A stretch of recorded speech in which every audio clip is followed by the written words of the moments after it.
knights set off after it on a sacred quest. In some cases, the court magician Merlin provides direction. In others, the search is governed by fate. In nearly every account, however, the Grail lies in an otherworldly realm. With the hero's help, the keeper of the Grail, who, depending on the version, lies injured or dying, can be healed, after which the hero becomes the new keeper of the Grail. From Celtic cult object to Holy Grail, it is now fairly certain that the Grail legend has Celtic roots. Grarian de Troyes, circa 1140 to 1190, who in the 12th century set down the oldest Arthur saga that refers to it, apparently based his work on myths brought to the continent by Irish refugees and adventurers. This makes it likely that the Grail was one of these tales. Grarian does not describe the origin of the Grail. It was Robert de Boron who wrote a little later and apparently independently of Grarian's work, who set down a different version of the Arthur saga. In de Boron's version, the Grail was given a Christian background and connections were made to the texts of the Apocrypha.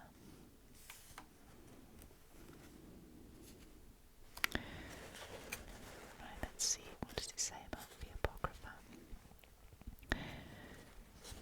The Apocrypha, from the Greek word for hidden, is the name given to texts that have a historical Christian relationship to the Bible, but for a variety of reasons either never were or are no longer considered part of the sacred canon. The vessel used to collect the blood of Christ is mentioned in one of these sources, the so-called Gospel of Nicodemus, which came into being in its current form in the 5th century, although fragments of it exist from as far back as the 2nd century. Because of its late appearance, the Gospel of Nicodemus is not part of the Bible.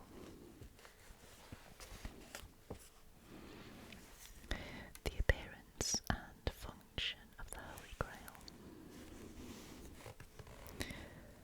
The Holy Grail has been sought for many centuries by Grail seekers or Grail researchers trying to learn more about this magical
is how he's usually portrayed, I think.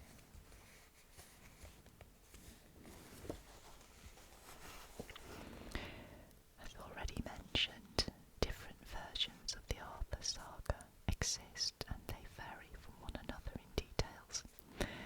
Nevertheless, there are also areas of agreement. Thus, Arthur has always been the son of Uther, Pendragon and Igraine. Most sources say he was 15 years old when he ascended to the throne of England and Wales. As a military leader, he defended his kingdom against the Angles and Saxons and led successful wars of conquest against Iceland, Norway and Gaul. In the Battle of Saucy, he was even successful against the Romans. While celebrating his triumph in Rome, the news reached him that his nephew, Mordred, had taken over the kingdom in his absence. Arthur returned to his homeland to wage war against his nephew. He was victorious, though he paid for that victory with death, or, according to other sources, with a serious wound.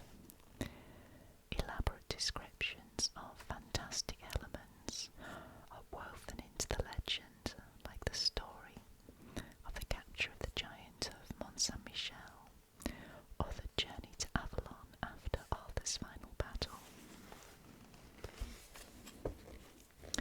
Development of the Arthurian legend. All this suggests that the British people saw in Arthur exactly the kind of king they wanted. He is described as wise, just, eager for action, successful and pious.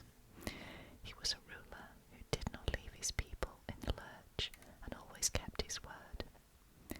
The figures around this king, like the powerful magician Merlin, or Arthur's half-sister Morgan Le Fay, who ruled Avalon, enhance this image further.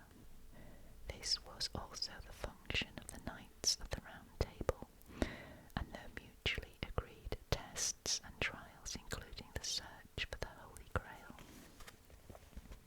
We just talked about that one. If one compares the earliest Arthurian sources, which in this case are the 9th century Historia Britorum, and the poem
places are often tied to places that really exist. Likewise, Avalon, said to be located in the county of Somerset, is associated with Glastonbury Abbey. According to legend, this structure goes back to Joseph of Arimathea, or one of his relatives, who brought the Holy Grail back to England or Wales from Israel.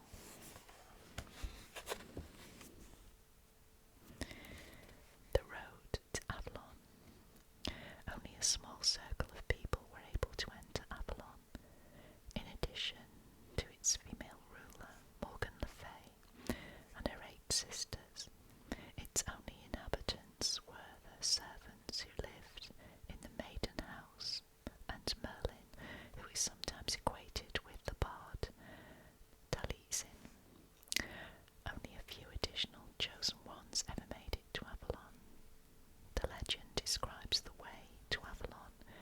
One travels over water in a bark, but first has to learn how to summon the bark and its crew. Only Avalon's inhabitants knew the land road, which never appears in the descriptions, although it is said that some people discover this secret path by mistake. Cloud cover is another precondition for reaching Avalon, which cannot be entered in clear weather. Those who try to enter it on a sunny day find themselves in Glastonbury Abbey instead. I've been to Glastonbury Abbey on a sunny day and on a cloudy day, and I didn't find Avalon on either occasion. Joseph of Arimathea. According to legend, as Jesus was dying on the cross, Joseph of Arimathea collected some of the blood in a bowl, or possibly in the Holy Grail. After Jesus' resurrection, Joseph of Arimathea was put on trial for stealing the corpse and was condemned to 40 years in prison. Jesus appeared to him in his cell, declaring him the keeper of the Grail. Upon his release, Joseph left Israel.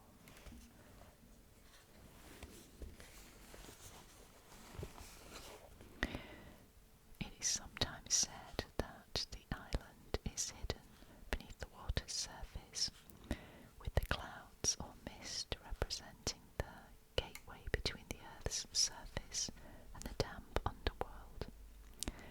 Avalon itself is a peaceful, healing island where neither rain, hail, nor snow can fall. Morgan Le Fay and her sisters are said to possess certain healing powers, which is why, with the help of the ferryman Barinthus, they can bring the wounded to Avalon for a short time, travelling along the secret path.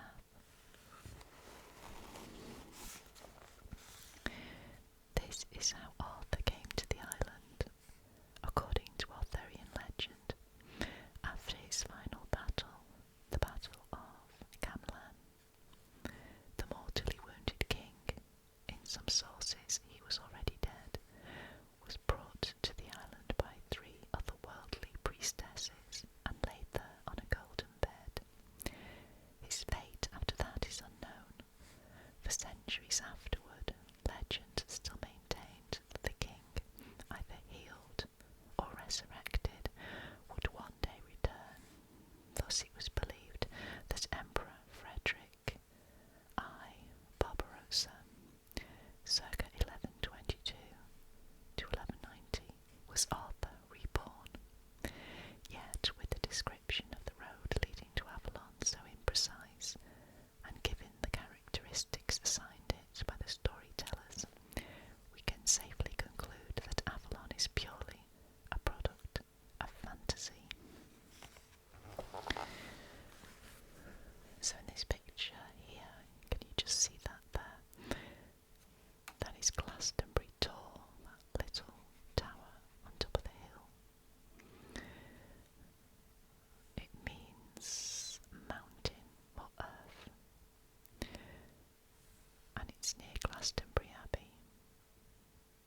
also said to have been one of the entrances to Avalon.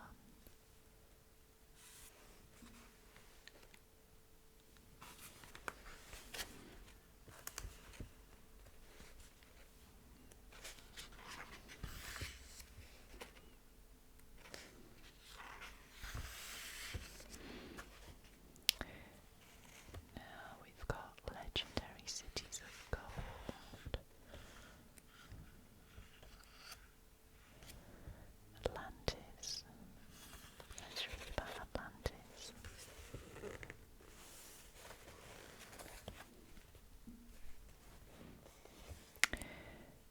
In his dialogues, Timaeus and Critias, the Greek citizen and philosopher Plato, 427 to 347 BC, wrote a story, supposedly a true one, in which an entire civilization disappeared under the sea, along with the continent on which it stood.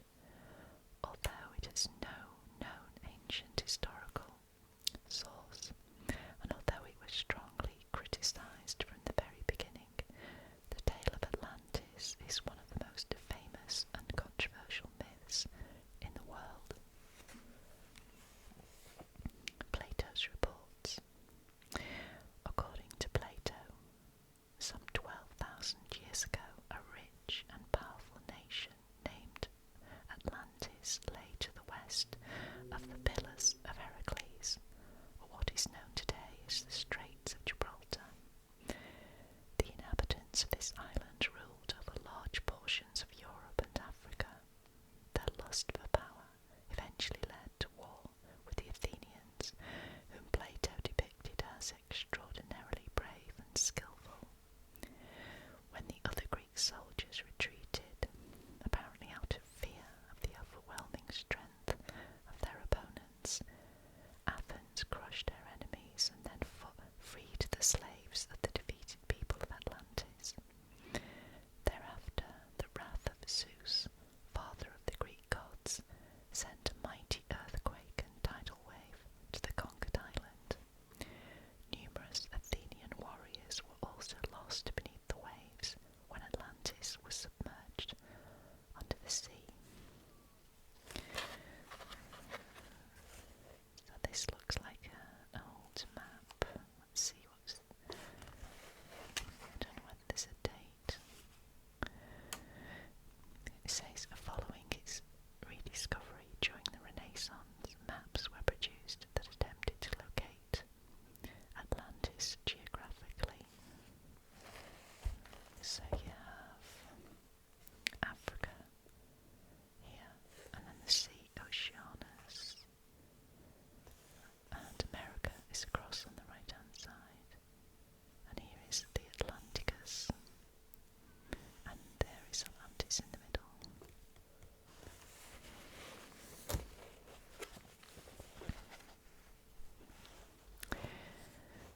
This is the substance of Plato's account, which he claimed harkened back to the journeys of the Athenian scholar and statesman Solon, 639 to 559 BC. Solon travelled to Egypt and other countries from 571 to 561 BC, and is supposed to have learned of Atlantis from a temple scribe in the Egyptian capital city of Sais in the Nile Delta. It is not clear what sources the Egyptians might have relied upon, given that, according to Plato's chronology, their culture first came into being some 5,000 years after the purported fall of Atlantis. Plato retold the tale of the brave fight of the Athenians as part of two dialogues dissecting the ideal state. The works are organised accordingly. In the first dialogue, Timaeus, he describes the early history of the Greeks before moving on to the battle between Athens and Atlantis. Specific details about Atlantis are only provided in the second dialogue. Critias, a third dialogue on the subject, was apparently planned but never put down in writing.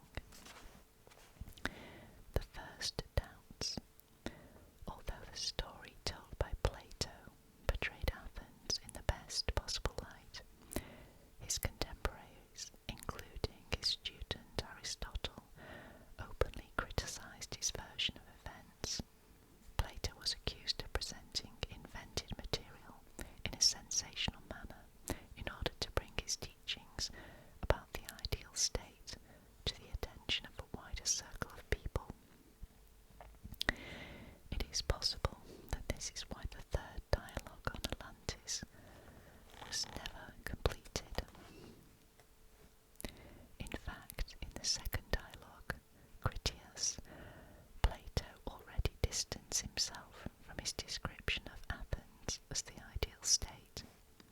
Instead, he describes the animal and plant world of the island Atlantis in quite some detail, along with architectural features that included a central circular canal. The political goals of this dialogue were no longer an issue by this point, and the idealized Athens is only mentioned in passing. At that point, Plato broke off his dialogue, and it remains incomplete. Perhaps he was concerned that he would be queried about its sources if he should continue his detailed description. Whether further texts about Atlantis exist is questionable.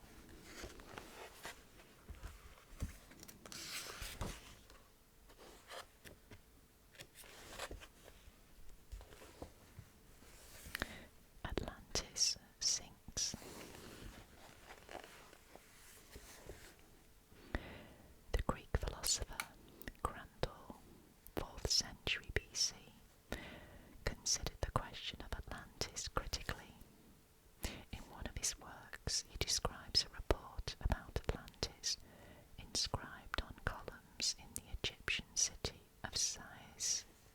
The fact that he talks about inscribed columns, while Plato seems to have had rolls of written text as a source, is a contradiction that would continue to be part of Atlantis discussions in later times. Until the 6th century AD, we continue to find evidence that famous philosophers and scholars regularly took up the question of the continent's existence. Later on, Atlantis was dismissed as an invention of Plato's imagination, and the story was slowly forgotten. The rediscovery of Atlantis. During the Renaissance, 900 years later, the Atlantis myth was rediscovered and discussed in various treatises.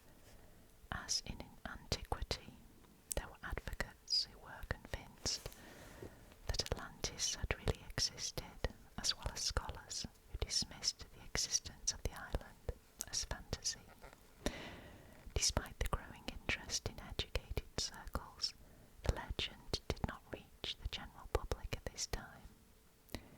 Atlantis only became known to a wider audience at the end of the 19th century, following publication of a book by novelist Ignatius Donnelly, 1831 to 1901. Atlantis, the Antediluvian World. Donnelly focused on the myths and legends of other peoples, including the stories of a submerged continent, or widespread. Descriptions of the lost culture do vary considerably, although, in general, it is rare for anything negative to be said about the continent. On this basis, Donnelly concluded that paradise-like conditions reigned on Atlantis, and given the wide geographical range of the legend, that its inhabitants may have colonised the New World as well as the Old. The thesis of an ancient super-civilization was taken up with great enthusiasm in esoteric circles, and in the following years would be repeatedly argued about, discussed, and to a certain extent also refined and further developed. The subject would concern not only the continent of Atlantis, but also increasingly its inhabitants, who were attributed superhuman characteristics. New theses about Atlantis. Although others had published books about Atlantis previously, it was Donnelly's that awakened great interest in the subject outside of specialist circles. When he firmly located Atlantis on the Azores in the middle of the Atlantic, public interest in the sunken continent boomed. In the Times newspaper in 1909, archaeologist K.T. Frost presented